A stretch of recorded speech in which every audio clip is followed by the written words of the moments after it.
The Diabetes Podcast is for educational purposes only and is not intended to diagnose or treat any disease.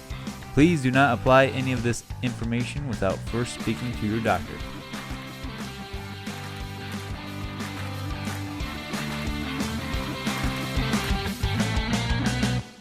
Welcome back, everyone, to another episode of the Diabetes Podcast, where we try to empower diabetics to live the life they deserve. I'm Dr. Panno, and with me is Dr. Grady Donohoe, and we are back for another one. Oh, yeah. So today we are talking about a recent review article that Grady and I came across involving insulin in the brain. I'm sure we'll have the link in the description of the podcast. But man, this thing was chock full of information. I don't think we just couldn't not talk about it. Yeah, ton of information. I mean, there's a lot of stuff that I knew, but they went into a lot more detail about it. And then also there's some new stuff that I learned. Mm-hmm. So Grady and I read the article from 2014 known as Insulin in the Brain, its pathophysiological implications, ... And, we'll kind of dive into this and actually share some of this information as well as then what our takeaways are about this. But, Grady, for anyone kind of tuning in and before they decide to turn off the episode, what is your takeaways from this type of article? My biggest takeaway from like a macro perspective is like how much insulin really does. We always think of insulin as controlling your blood sugar and maintaining a good blood sugar, but it does a lot of different things in the body and interacts with a lot of different biological pathways in the body, producing a lot of different effects. And in this article, we're talking specifically about the brain, and it does a ton of stuff in the brain.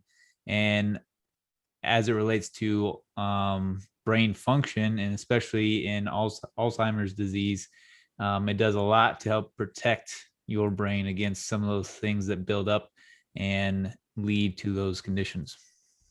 Yeah, it's incredible. I had a very similar takeaway. It's incredible how impactful this hormone is to the brain. And I understand why we don't think about it and don't talk about it as much, right?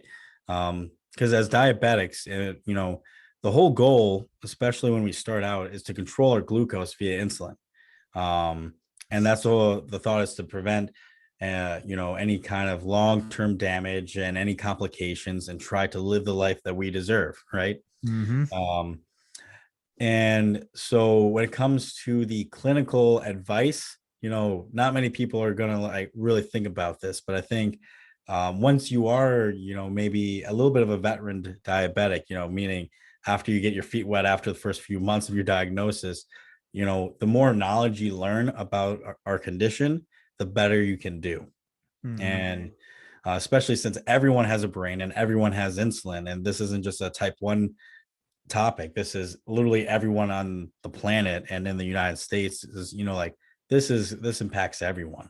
So it's not just how do we manage it, it's the impact of all of this. Yeah. And Alzheimer's is a scary condition that you ask most people if they have a loved one or somebody who has dementia or is, quote unquote, losing their mind. Mm-hmm.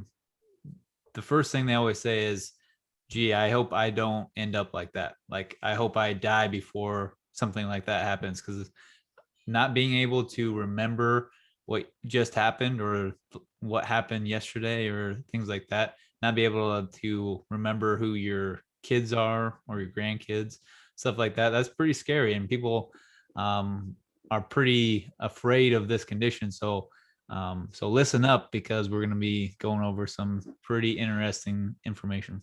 Right. So let's kind of set the stage of everywhere and why. And it's important to set the stage because the brain is very unique with insulin. So how we know about insulin, and we've talked about it a couple of times here on the podcast before, the central dogma of insulin is that the insulin will bind to a receptor.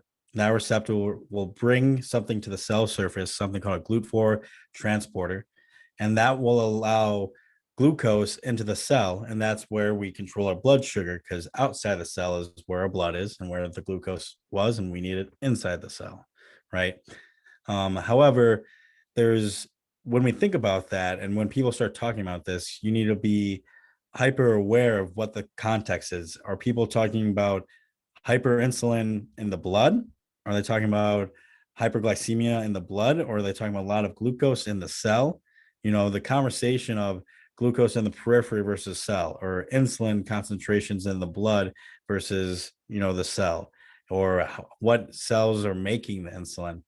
That's actually a really important conversation, in a context perspective, understanding any kind of research that's put out, or any kind of textbook, or anything when it comes to the physiology. Because when you're talking about physiology, it's all about the location, and because similar things can do different actions in different locations, right? So what if I told you that the brain actually has very little GLUT4, and we don't actually need insulin for glucose in the brain? Yeah, I think a lot of people would be very, very surprised to hear that. I remember the first time I heard that, I was like, that doesn't make sense. What? That, especially if you've heard that our brain is the most glucose sensitive organ, right? You need to constantly fuel. Like, if you ever dive into the ketogenic diet, that's always like the big caveat is, is no carbs, no carbs, no carbs, no glucose. Except your brain, it can run off ketones, but you still need glucose, right? So that is a true statement. Most of our neurons in our brains don't have a lot of GLUT4, and the brain is so glucose sensitive because it doesn't need a secondary hormone. It doesn't need insulin to allow that glucose in there. So if our brains don't need insulin for glucose uptake, why are they calling Alzheimer's type 3 diabetes? It doesn't seem like that would be an issue, right? Yeah. If diabetes is this issue with insulin management, whether you're type 1 or 2, how does that start affecting the brain? And if it seems like the brain doesn't even need it. Additionally, what was really interesting once I started getting into this was there's data out there, which we'll talk about, that the brain can make its own insulin. So, all right, let me take a step back. So insulin is usually used for GLUT4. The brain doesn't have GLUT4. Brain doesn't need insulin for glucose, but yet the brain makes its own insulin. That seems weird. What's going on there? So what purpose, and how does that impact our lives as diabetics? So let's kind of expand before we just dive into those bigger questions, because that's when I was diving into this topic, those are really the questions I wanted answered. I wanted to know what was making it, why do we have it, what's the issue, but to understand that, let's kind of like break it down a little bit more, right? Yeah. So there were other transporters in the brain besides GLUT4. So we just went over GLUT4, and as the number suggests, there's different numbers of those. GLUT1 is a similar transporter, and it's the most abundant transporter in the brain.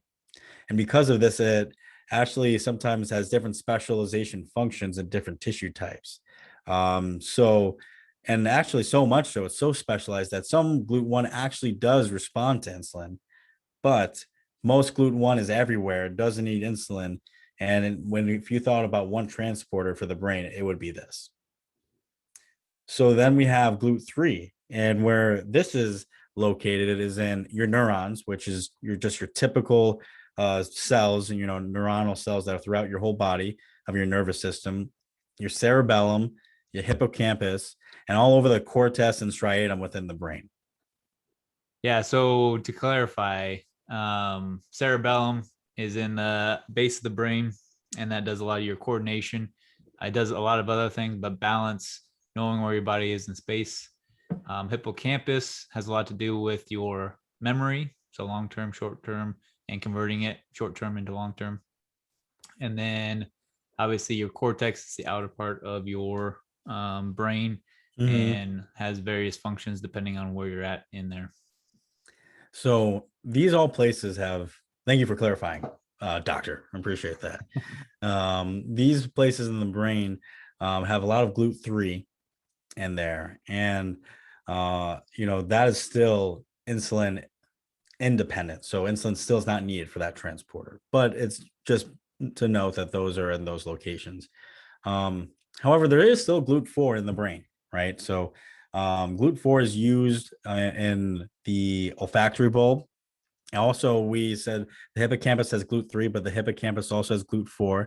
And also in the tracks in between your hypothalamus and your cerebellum, they found some GLUT4 translocators there as well within those cells. Yeah. Yeah. And the olfactory bulb is essentially your smell centers. Yeah, it's I find that actually really interesting. We're not going to get too much into leptin and hunger and actual that type of physiology, but if you're thinking about the brain and insulin, and then insulin's role in obesity and all these other signals, our nose has so much of taste, right? So much taste and sensation comes from our nose. So yeah, there's GLUT4, which requires insulin coming from our olfactory bulb that's needed for the taste to begin with. I just find that kind of fascinating. That in that part of the brain in particular, there's a lot of GLUT4 transporters. Yeah. Yeah. I think there's, again, like with everything is affecting everything. And there's so many like feedback loops that we think of these major feedback loops that are kind of the most prominent or the most dominating feedback loops, but there's feedback loops everywhere and for different systems and different areas of the body. So, and it's just always interesting to see evidence of that and how it fits into the full picture. Absolutely. It always makes me, this is probably the nerd within me, but it makes me like feel very humble. Like, wow, the connections between all these things is so unreal.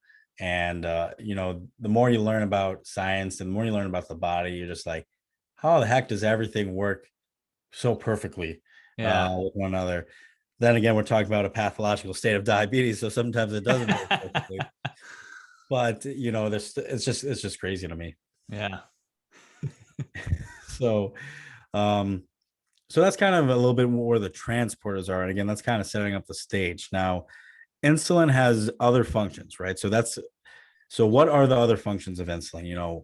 I think a big part of this conversation we're having here on this episode is regarding memory and as well as protecting the brain, right? So that's just a statement. One of the functions of insulin in the brain is for memory and neuroprotection and neuroregeneration kind of thing and neuroplasticity. So when the insulin, they've done studies in the past, and when they've injected insulin into the periphery of the central nervous system, and the central nervous system is essentially your brain and spinal cord. So that's just what that determination is. So when they've injected insulin into the central nervous system of animal models, they've showed increased effectiveness on memory and learning when they can, and they also saw more insulin receptor expression with injecting insulin. So they were able to conclude in this one article that, yeah, it's pretty clear that insulin has a positive effect on memory. To me, that seems very interesting. I don't know how that specific article kind of dissected out the effect of other glucose, the actual glucose part of it, but nonetheless they were able to show that memory was increased when the brain has insulin. Yeah, and they go on into kind of the specifics of how that's likely possible or how that's happening or creating that to happen, which one of those things is, well, just to kind of back up a step, like we think of insulin again as just controlling blood sugar, but insulin is a hormone, and hormones don't just, it's not like a nutrient where it just comes into the cell. Now the cell has what it needs to build a protein or whatever else it needs to build in there. Now it has that, supply, and now it's going to create that. No, a hormone sets off a cascade of events inside the cell and produces a lot of different effects within the cell so the cell can do different things. And so we think of insulin kind of as this one trick pony when really it's getting a lot of things done at the same time. And so one of those things is or a product of that cascade is growth and formation of neurites, which are basically just the extensions of the neurons, or the branches of the neurons. And if you're familiar at all with neuroplasticity, which is basically the connections between different cells, and the more those connections fire and interact with each other, the more solid that essentially connection is. And therefore, when you're creating memories, or trying to remember something, the more you fire that same pathway in the neurons, the stronger those connections get, and therefore the better you're going to remember. So if you have insulin that's producing or helping grow these projections and helping them connect to other neurons better and more efficiently, well, as a result, your memory is likely going to get better, and you're going to have a better or a more efficient memory, where you don't have to sit there and look at a list of things for 20 minutes just to remember it. So that's kind of one of those things that they bring up, and kind of to bridge the gap there. Yeah, and I think neuroplasticity is I think there's plenty of people talking about it now, but I remember, when I started learning, once I was in school, the idea of neuroplasticity, especially in chiropractic school, learning the physiological, the more you fire that pattern, the stronger it's going to become, right? That you just said. But in general, neuroplasticity, the idea that you can remake connections in the brain, because the thought was before, essentially neuroplasticity is this, and if I can bastardize a summarization of an entire field, it would be that, before they used to say, yeah, once brain cells are dead, they're dead. You're not getting new brain cells. Well, that may be true, even if there's some data like this that we're talking about that says that might not be true. But let's just assume that you might not be able to grow new neurons and new brain cells. However, with what you have, the amount of connections between those cells is infinite, and the plasticity, or that connection, can continue to increase and continue to get more and more. So everything that you just said, the fact that insulin has a functionality in that field is amazing, and should give us as diabetics like a sense of like, what I'm doing is literally changing how my brain works. And it does that in other ways too, right? So it's not only just this neuroplasticity and insulin receptors and all this effectiveness of memory, but it starts to affect the components of the neurotransmitters, so the actual chemicals between the neurons. So insulin has been shown to influence things like serotonin reuptake. So that phrase might be familiar to some, because serotonin reuptake inhibitor, SSRIs, are like one of the most common antidepressant medicines up there. So insulin has a role and serotonin and its reuptake, and it's also been shown to increase the expression of dopamine receptors within those synaptic cleft, or rather the space in between when one neuron ends and another one begins, and that's where those neurotransmitters are. So it's able to increase that expression of dopamine receptors, as well as it can change then all these neurotransmitters are essentially made of amino acids, and it changes then the uptake of amino acids, and using more amino acids for the pool, or what's just known as like essentially your collections bin of all materials. It's able to get more amino acids in its collections bin, the neurons that is, so it can then start to create and manufacture more and more neurotransmitters, and therefore fire the appropriate pathways once those connections are even made. Yeah.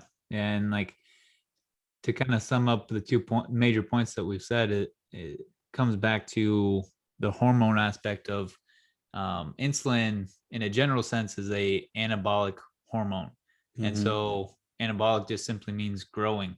So when you apply it to a cell, likelihood is it's going to grow, and in different ways. So every cell is different, but in this case with neurons, you're creating extensions of that neuron, creating more connections, building and proliferating more neurotransmitters and producing more of those things. So it just makes the cell and the production bigger. And so, mind you, I think one downfall It could be as if you were in any kind of medical school or healthcare training, as if you're learning about this kind of stuff or just interested in this stuff. You hear about something and think, oh, it's a good thing. Like these all sound like good things, right? It's not a good or bad thing. It just is. Yep. This is just what insulin's role is. This has nothing to do with too much insulin or too little insulin or where the insulin is coming from. When insulin is in these areas, this is what it's doing. Mm-hmm. And I think that's a important fact to kind of reiterate at this moment here. Because it's like, oh, that means, because you can go down the rabbit hole then and say, oh, insulin's great for the brain. Take all the insulin I can. Right. But that might not necessarily be exactly what you need. Because you don't want insulin resistance. Mm-hmm. So anyways, so the protection continues in multiple ways. Then, another role of it is to protect the brain from other types of damage. So insulin's been shown to prevent apoptosis or premature apoptosis in brain cells. And apoptosis is programmed cell death. So a lot of times when a cell is damaged, the cell has this internal mechanism of just to kill itself and just to blow up, because it's saying, I'm not as important as the whole body. I don't want to essentially mess anything more up. It's time for me to go. And the cell just kind of kills itself. And it does that for any nerds out there, through the PI3K pathway. I remember in detail learning that a lot more, that pathway, and memorizing it when I was in undergrad, and thinking about maybe going to the PhD route. But as chiropractors, I could not draw that diagram right now if I wanted to. I'm not sure if you could. No. I can still draw the TCA cycle. And for all those that I've tutored out there that may or may not listen to this back in the day, I can still do that. That one's burned into your head. Forever. But anyways, so the insulin prevents apoptosis within the central nervous system. It also then prevents the buildup of alpha beta fibrils, or what's referred to as amyloid fibrils. And these are parts of the beta amyloid plaques that are found in Alzheimer's.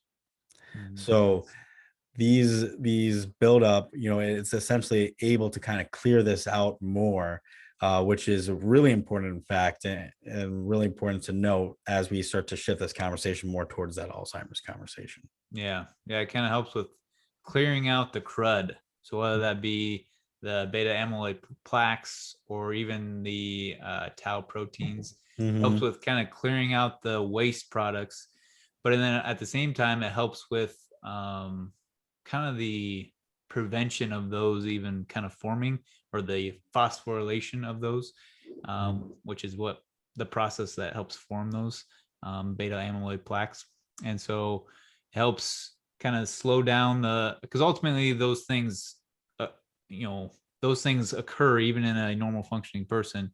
Mm-hmm. But we also need to be able to clear those out of the cell efficiently, because if they build up, that seems to be, at least based off of the observations that they've had, Alzheimer's patients having a lot of beta amyloid plaques and or tau proteins in their brain cells. Insulin helps clear that out, and therefore not allowing those to build up as much. Right. So undoubtedly an important note to make. So another protective effect of insulin, and parallel to that, is, a more general damaging thing, not just the brain, but the whole body, is oxidative stress. Mm-hmm. And so insulin actually combats oxidative stress, which is always, kind of an ironic thing when you think about hyperinsulinemia and hyperglycemia in the periphery. And when I say periphery, I mean the outside part of the body, the extended part of the body, not the brain. The peripheral nervous system, which is your limbs and anything outside of essentially your spine. So anyways, when it comes to oxidative stress, insulin, if you have hyperinsulinemia, oxidative stress might be higher, but insulin actually protects against oxidative stress by two ways. One, by doing appropriate ATP production. So essentially means if there's normal glucose homeostasis, which insulin is still related to in a way in the brain, that will, if there's normal ATP production, there won't be as much oxidative stress. So that's kind of the first thing that, from a cellular level, if everything's working good, there's no oxidative stress. And insulin has a fact in that. It also increases something called uric acid within the neurons. Now, uric acid might be commonly, and from a like a med school study for just the exam perspective, is uric acid might be thought as gout, right? Yep. But uric acid is actually an antioxidant in the body. And so insulin has been shown to increase uric acid within neurons. And that's important to note because other antioxidants like glutathione, vitamin C, vitamin E, it's all part of the pool and part of the defense of the brain from oxidative stress and free radical damage. So it's good to know that not only insulin helps regular energy like ATP production, but it also can trigger defenses in when it comes to free radicals and oxidation. Yeah. Yeah. There was a point that was made in the paper that I think probably should have been more of a question or a topic of discussion, which was it seemed like lower insulin levels seem to produce an anti-inflammatory effect, whereas high insulin levels seem to produce somewhat of an inflammatory effect. Mm-hmm. And I question whether the insulin is producing that inflammatory response, or is it the fact that there's a lot of inflammation going on that's causing insulin resistance, and therefore now there's a lot of insulin around. Mm-hmm. So it's like we see what's happening, but why is that happening? Is that the insulin causing inflammation, or is inflammation causing the higher insulin levels? Is it somewhat both?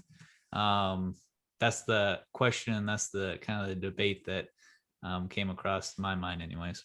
Well, yeah, because that's the same debate in the periphery, is insulin resistance in the regular cells we think about where insulin's needed. Is insulin resistance a cause of hyperinsulinemia, or is hyperinsulinemia a cause of insulin resistance from other mechanisms? Mm-hmm. So it's a chicken or an egg conversation. Is one right or both right? Can both be right?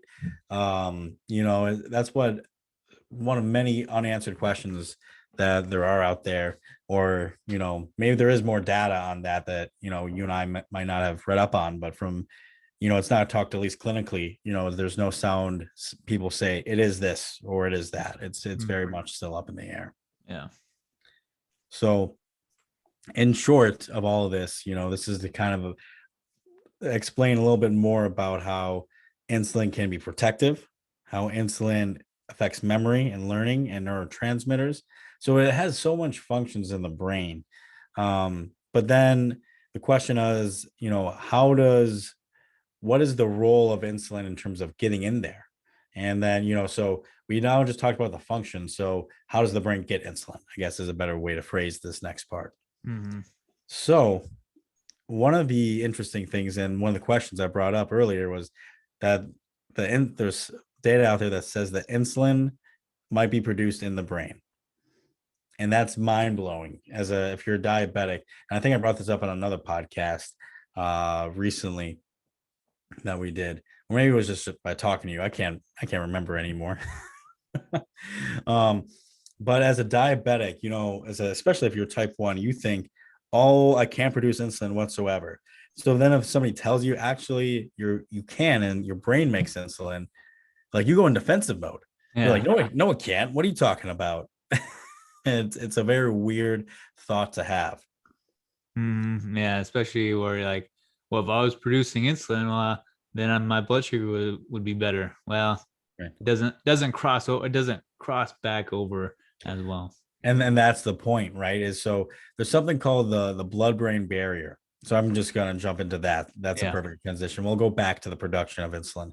The blood-brain barrier is literally what it sounds like. There's specialized endothelial cells, or just more superficial cells, that its whole job is to protect whatever's happening in the blood, because the blood that's in your arm it can circulate to the brain, but it's supposed to have another step of protection and separation to get the blood in circulation within the brain, because the brain's so important. Mm-hmm. So there's this barrier in place there. So insulin itself is actually too big to cross the blood barrier alone. So it literally is stopped by the blood-brain barrier. So what the thought is that there's 3 different types of insulin receptors on the blood-brain barrier they've found that actually aid in this. There's one insulin receptor type on the blood-brain barrier that actually just works kind of like the normal glucose physiology that we think about. Insulin will bind, and then it helps ATP production, just kind of does its thing.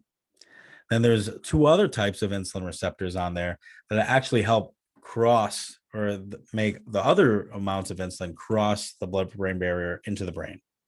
So what that means is insulin, let's say let's just for the example of this, there's 2 insulins, they're buddies, they're diet buddies, they're holding hands. I guess we're holding hands now, Grady. And they go together to the blood-brain barrier because they want to get in the brain. Well, you as one of the insulin molecules is going to bind the receptor and say, you know what, go on without me. I'm good. I didn't want to go in there anyway. But because you bound to the receptor, it allows me, unless I just totally switched the analogy on who's doing what, but then it allows me to go through the blood-brain barrier through specialized transportation proteins. Yeah. So yeah, I explain it that way because it could be confusing to think, well, if insulin binds, but insulin binding is allowing more insulin to get across the blood-brain barrier, you have to remember that there's this concentration of insulin in the blood. And so one binding of it doesn't mean that's it. That means it just allows what's left to go in. Mm-hmm. Yeah. So does that what are your thoughts, Grady, about the whole blood-brain barrier issue with insulin? Yeah. So ultimately, like when we think about insulin in the brain, the question is, now that we know there's evidence of production of insulin in the brain, is the insulin in the brain because of the production of the insulin in the brain, or is it because it's getting through the blood-brain barrier, and so therefore the periphery is affecting the central nervous system? Exactly. The answer is yes. I think both of those things are happening at the same time, and your body's trying to coordinate those 2 things at the same time. Yeah, which is, most of the time that's always the answer is yes, is the answer. It's most of the times it's both. If there's anything that I've if you can generalize 2 things about the body, is that one, nothing works like it's supposed to, and everything does everything. Mm-hmm. This is then the third thing is that everything contradicts everything, because those 2 statements are contradiction to what I said earlier. Like, oh man, isn't it amazing how everything works together? Yeah. But so the production of insulin in the brain was first thought or kind of discovered in the literature around the 1970s, late 1970s, essentially 78, 79. And kind of what you described is what they were starting to see. So they were realizing that the production in the brain, or the concentrations of insulin in the brain were different than the periphery or circulation. So what they saw was that if they increased the blood concentration of insulin, it did not increase the brain concentration of insulin. And injecting insulin directly into the periphery, so a way to kind of measure the flow of fluids like that with the brain is through CSF, or cerebral spinal fluid. So they injected insulin into the periphery, and it did not change insulin in the CSF concentrations at the same rate. Now, it doesn't mean, there was actually a change in CSF insulin concentrations, but it wasn't at the same rate. So it was clear to them that it wasn't like this quick response, and they weren't able to determine, is that what's changing the insulin in the cerebral spinal fluid, or is it something else? But it's very delayed. And so to them, they thought, okay, it seems to be different. There's this difference between the brain insulin and what's going on in everywhere else. Yeah. And just to reiterate, they are injecting insulin, not glucose. Did I Because when I say was glucose? because I was no, Okay. because when I was reading, it's real easy as a diabetic to always think about glucose, but we're talking about insulin and the Yeah. concentration of insulin, not glucose. So because when I was reading the paper, my mind was always saying like they're injecting glucose and it's doing this. I'm like, nope, it's insulin. Yeah. Yeah. As a diabetic, that you always just think about glucose because that's our word, right? Yep. And C6H12O6, baby. Um, I remember first take my first biochemistry courses, and that's why I loved biochemistry. I was like, glucose, that's me. Yep. you know. Um, so yeah, that's very good. Yeah, that's important to highlight. So there's this difference. So there's somehow this difference in insulin concentrations between the blood and the rest of the body.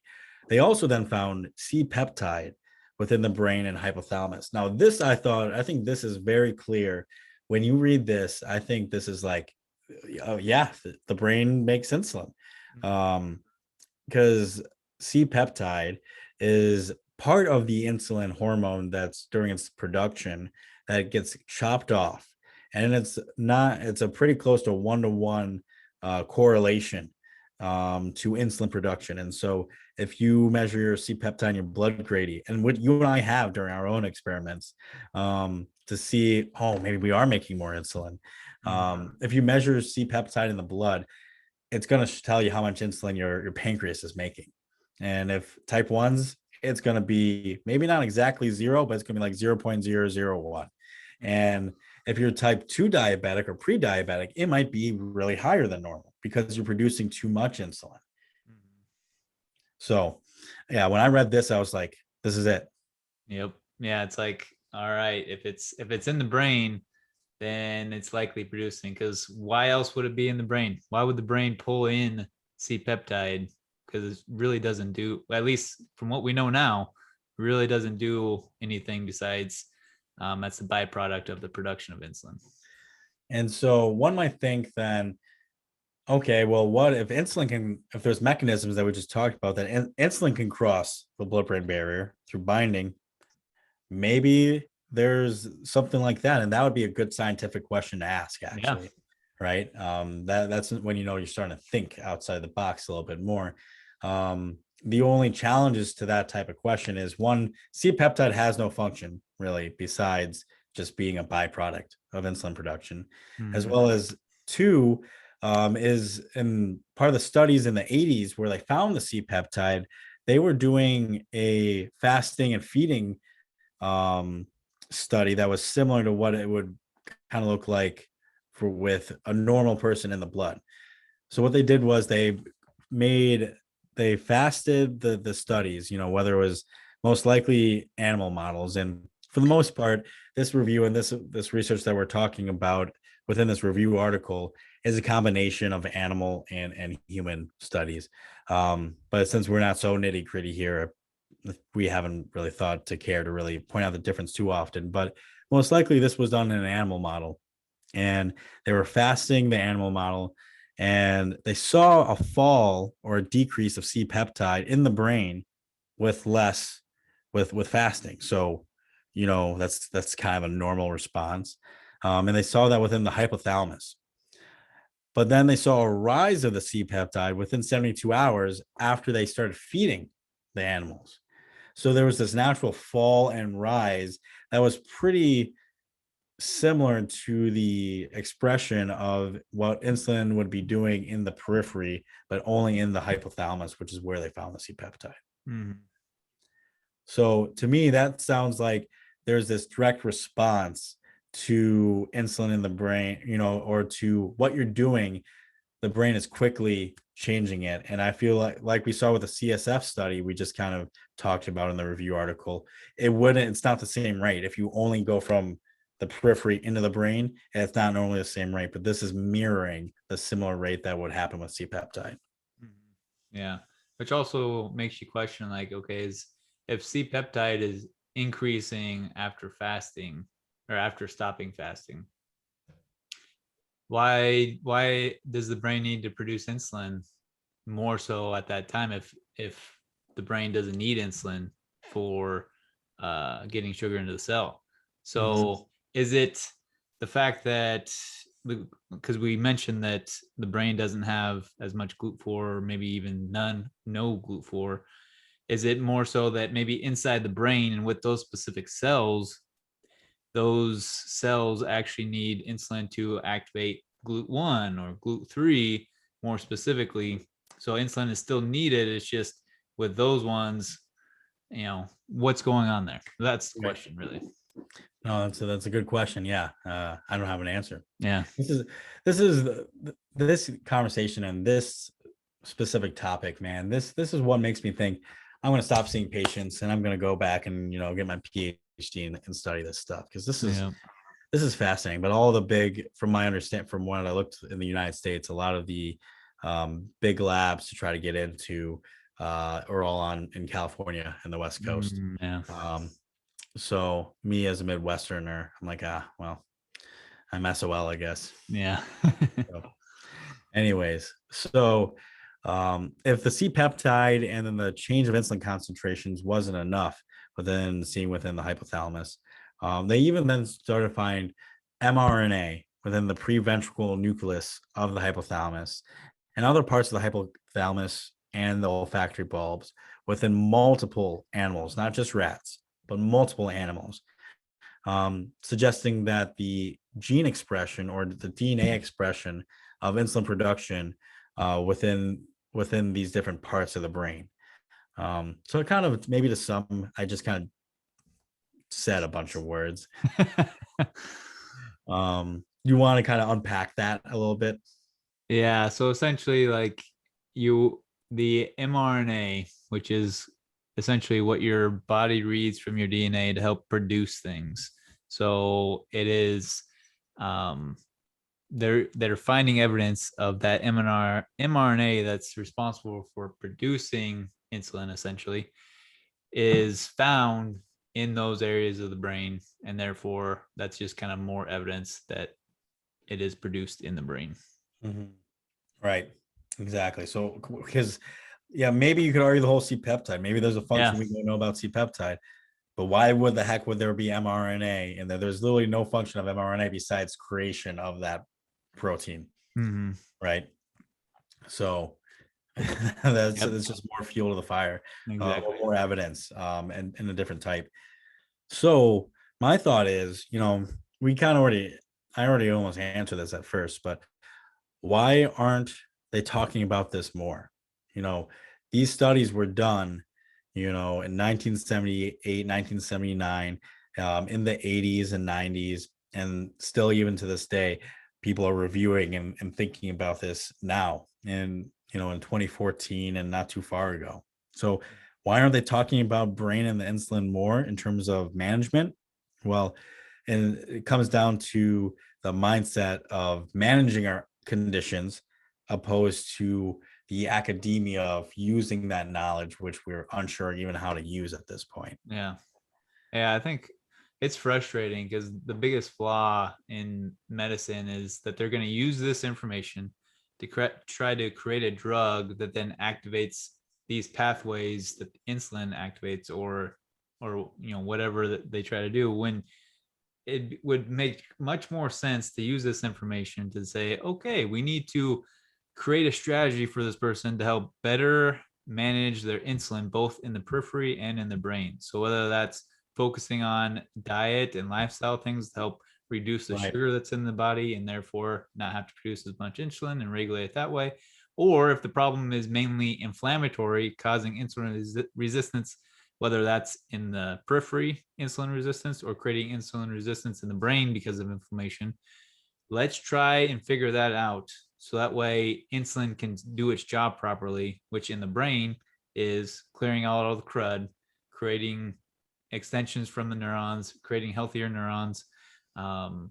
That's where I get more frustrated, because at the end of this article, they go into treatment options based off of this information. And I'm like, I had stopped reading because I'm like, you guys are missing the boat here. Yeah, no, it should be, for this, I do think this can be used as motivation for people to take those leaps steps. I always joke about when we look into exercise and diabetes. It's like, how many more reasons do we freaking need to tell people to move their bodies? Why, we don't need, even that's super interesting, you know, the purpose of researching exercise science now isn't to convince people to move their bodies. We have plenty of data on this. However, for this, we know that there are risks with diabetes and Alzheimer's, and brain health, but understanding the importance of insulin in the brain, literally, clinically, I could say somebody comes in with a family history of Alzheimer's and they're diabetic and it's uncontrolled. I can use that as a connection point with them to say, we need to get this under control. Let's find a way to do this for all the ones that you love, for yourself, for the relative that you have that you saw go through this. We need to control this now and use it in a way, in a positive way, to say it doesn't have to be that way. You can live the life. You can be 70, 80, 90 years old and still go bow hunting if you wanted to.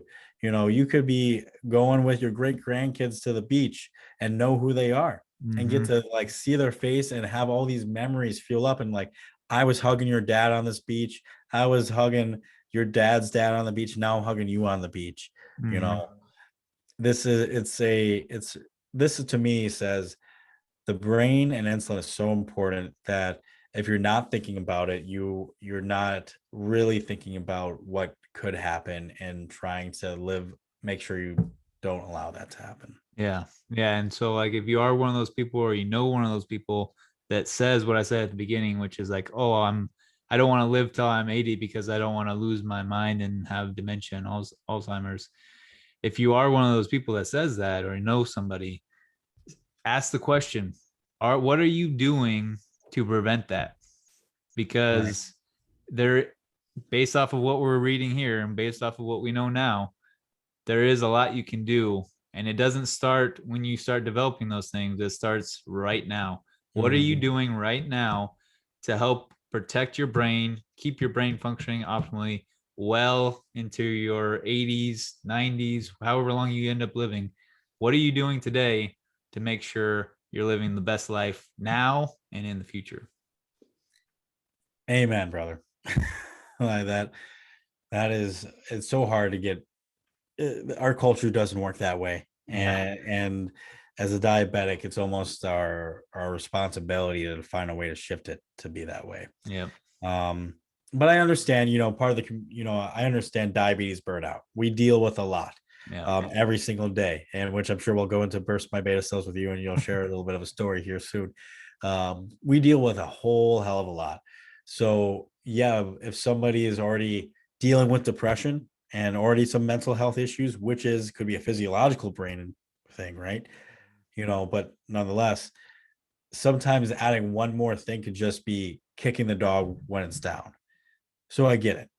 However, what eventually, with the right team, that dog, to keep the analogy, can maybe stand back up, and then we can kind of relook at these types of things.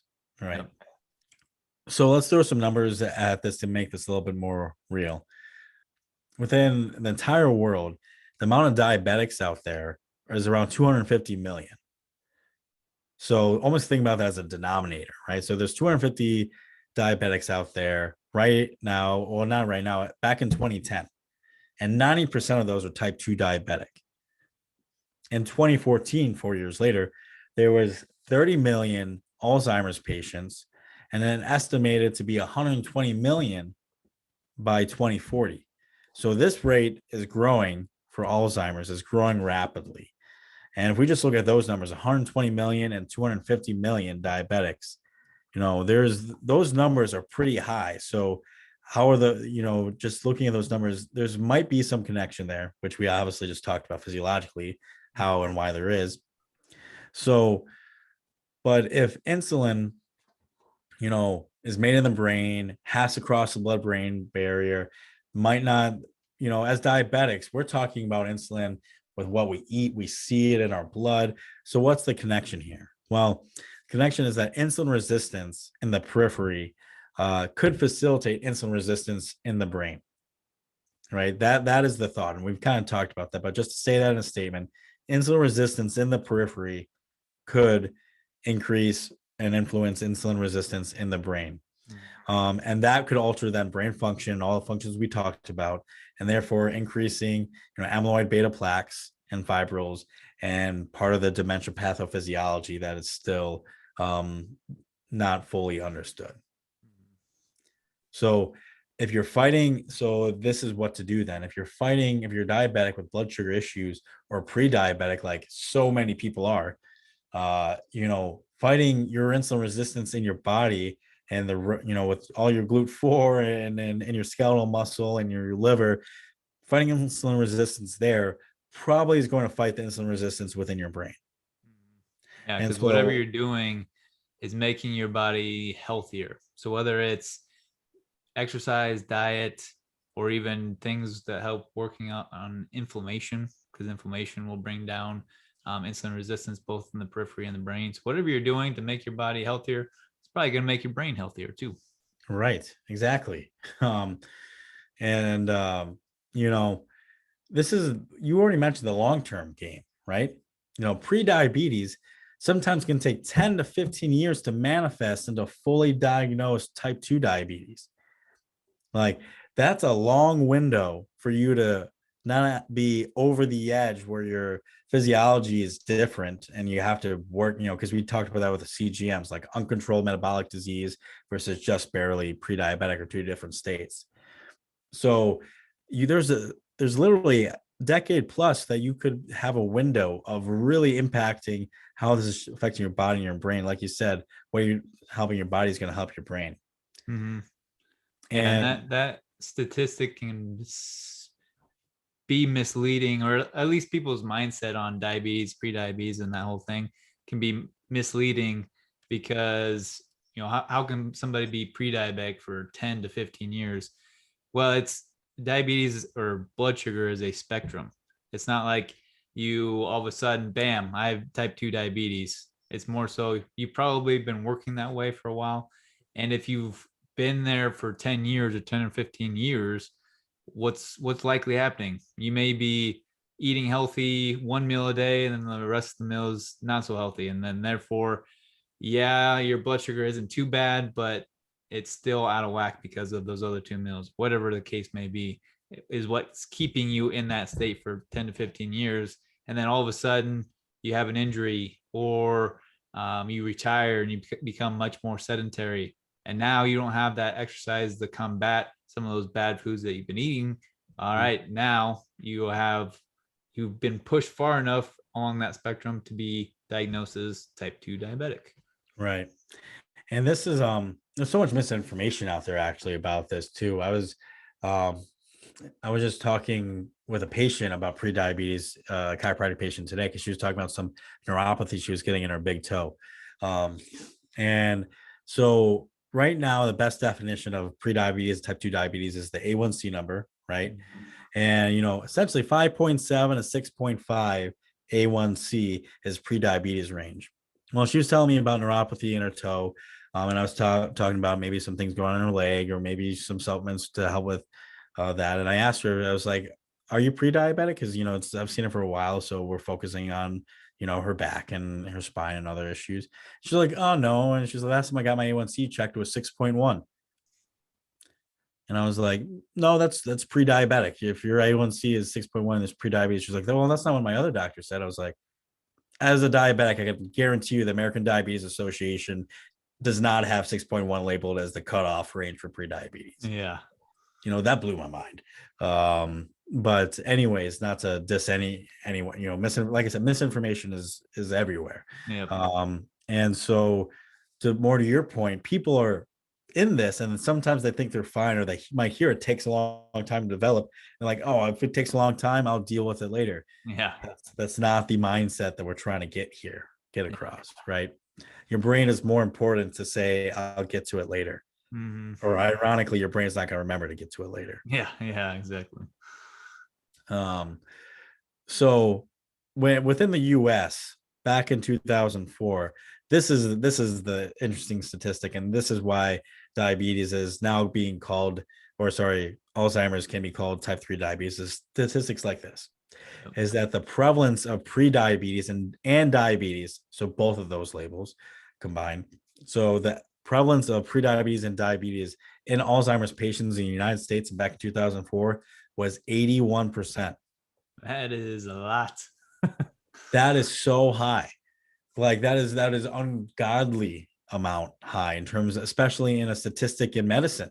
Mm-hmm. Like that is so clear that there is a connection there, that it's like we need to be doing something more. Yep. you know um it's unfortunate. And so essentially, if you have type 1 diabetes and you have type 2 diabetes, with this association, with all the disadvantages or the lack of function that can happen with insulin resistance, the cognitive impairments, the brain atrophy, all these physiological impacts, we're at a disadvantage. We're at a dire disadvantage if you're in this category, especially type 1s, for those who haven't asked about it. But it doesn't mean you can't do something about it. Exactly. Yep. And it starts, like I said, it starts today. Start working on getting blood sugar under control, getting your body healthy, reducing inflammation. If you're working on that constantly, likelihood down the road, you're going to be feeling and functioning pretty darn good. Mm-hmm. And this is why I'm obsessed with basal rates with my insulin pump. Is like, once I started learning a little bit about this concept, was okay, insulin's clearly important for not just my sugars, but for everything. So I want to make sure I have it. Yeah. And from a pure only type 1 perspective, if you there might be at a disadvantage just to take off your pump for a workout, because there's a higher chance you're going to fluctuate. Yeah. So I try to, like, when I run, I try to keep my pump on, and not, even if it's a shorter run, try to have it on and change the basal rate, because my thought is then, well, I really have no idea, especially with exercise, how this has influenced my brain and all the other parts of my body. Mm-hmm. And so if insulin is doing all these functions within my brain, the functionality within this of my adrenals during this run might be more different than just the GLUT4 activation. Mm-hmm. And so this, to me, this type of information really opened up my eyes of, you need to think about insulin not just as glucose into the cell, but insulin is a hormone, just like thyroid hormone or testosterone or estrogen, DHEA, whatever have you. And to not have it, or have too much of it where your body can't use it, is an issue that you want to work on. So, that's why I practically try to even make sure I have insulin and always have a flow of it, even if it's at super low amount. So I don't know, I think there's some practicality in there, even if it's maybe speculation. Mm-hmm. Yeah, definitely. Oh man. So I think this, we took a 14-page review article with 260 references, and I think we did a pretty good job summarizing it. Yeah. Yeah. It was a beast.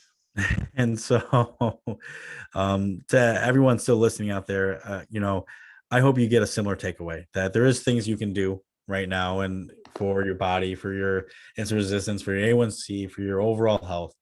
What you're going to be doing is going to be affecting your brain. And, there's some practicality in thinking about insulin as more than just that. What we typically think about it and think about it as, hey, if I don't want Alzheimer's, it's just one more thing to make sure, one more motivation, so I can remember that I've lived a great life. We're trying to live the life you deserve. Now we want you to remember that you lived a great life, that you deserve to remember that. So Grady, now that let's transition from the brain back to the pancreas. And what's bursted your beta cells recently? Yeah, so I posted on social media about this, but my pump died on me. And honestly, my pump dying on me wasn't as bad as what it was alerting me to, or like the alerting. Like I told my dad, he was sitting next to me when it died, and it was just constantly trying to alert me, saying that there was a critical error. I'm like, yes, I know there is a critical error. You've been telling me for 30 minutes now, and I took the battery out and it was still alerting me, and it would not shut up. I'm like, I literally couldn't clear it either. Like there wasn't like a scroll down, okay, clear, Oh nothing. gosh. It was just like constantly going. and it was so annoying. And then when I called the Medtronic rep, he's like, okay, put the battery back in. This is after I already died. And it started going crazy when I put the battery back in. He's like, and then take it back out, and then you hold the back button and it should turn off. So all the while, this is like screaming at the top of its lungs while I'm on the phone with him, and I'm holding it for like 2 minutes. He's like, well, I don't think it's going to turn off. I'm like, nope, it is not. So I ended up putting it out in the garage and in the car, so I wouldn't have to hear it all night long.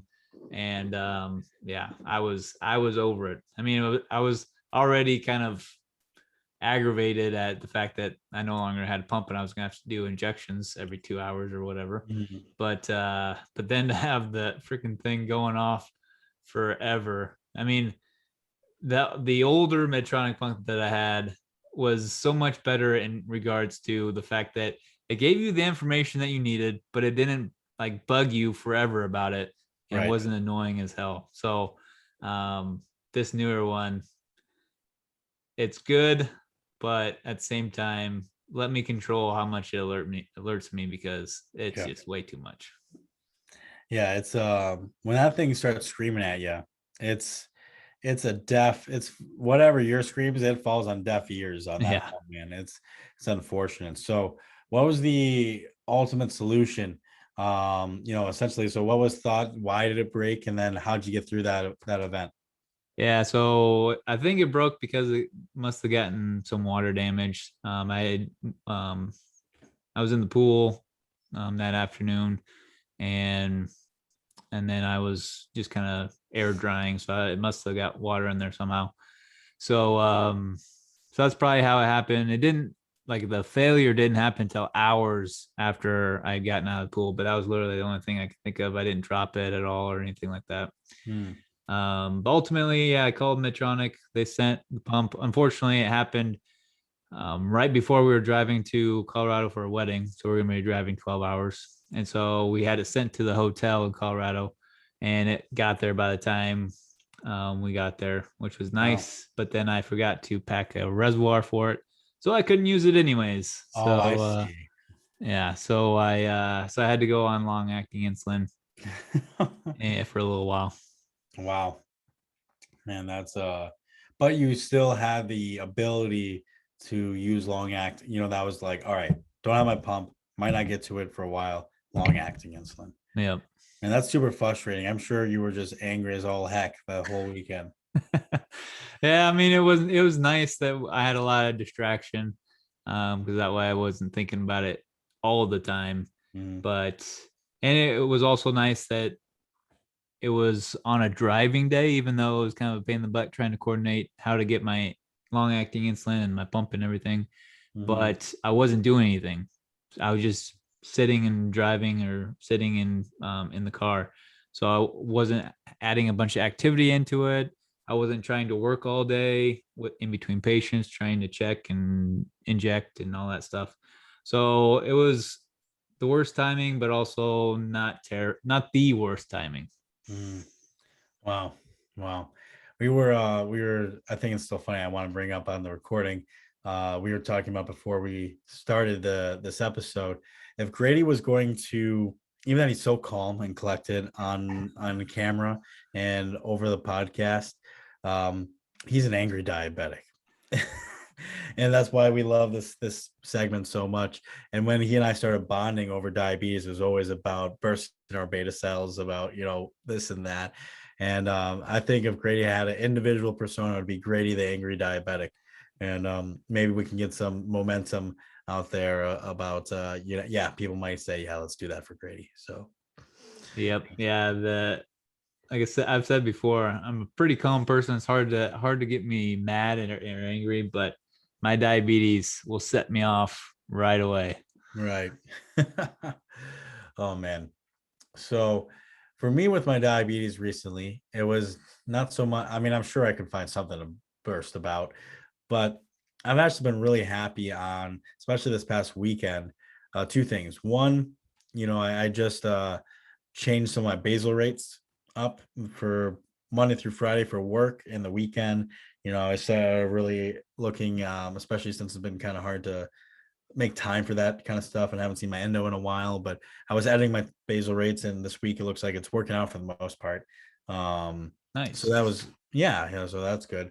But the real diabetic, when I was, I just started training and running a lot more for my next race.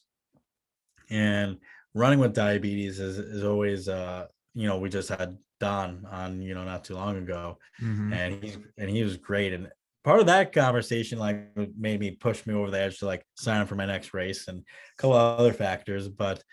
Um, but it was, the runs that I've been doing have actually been pretty steady. And I've figured out a way. And even in a situation this weekend where I didn't have any juice, I didn't have the foods I normally have because of whatever was happening, but I was able to use like honey before a run, use my temp basal rates.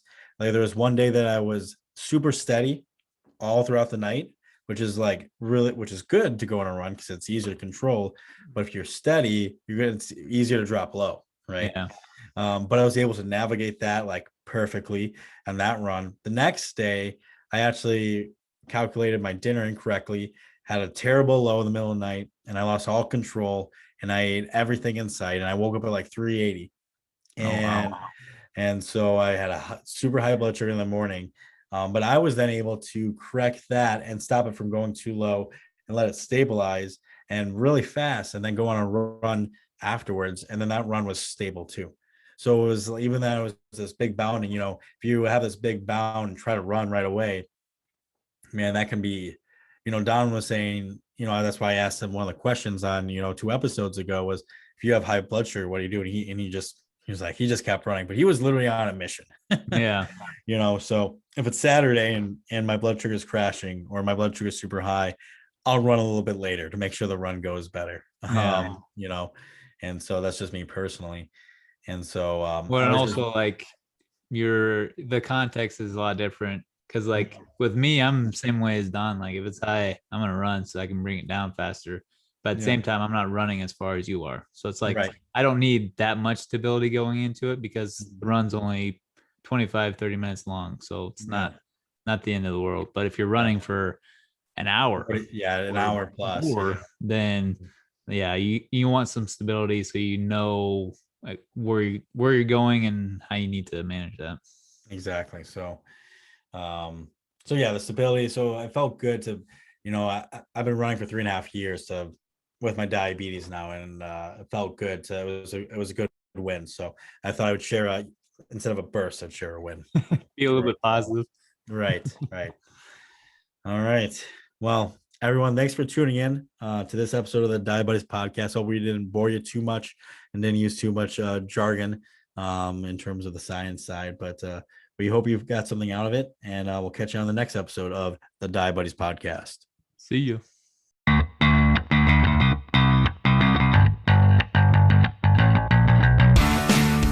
Thank you so much for listening to today's episode. If you found value in today's conversation, we would appreciate it if you gave a 5-star review. It really helps us branch out our community and get our message across to those who really need to hear it. If you want to interact with us on social media, you can follow us on the Diabetes Podcast on Facebook, Twitter, and Instagram. Or if you have any questions, comments, concerns, or moral outrages, you can email us at thediabudiespodcast@gmail.com. Thanks.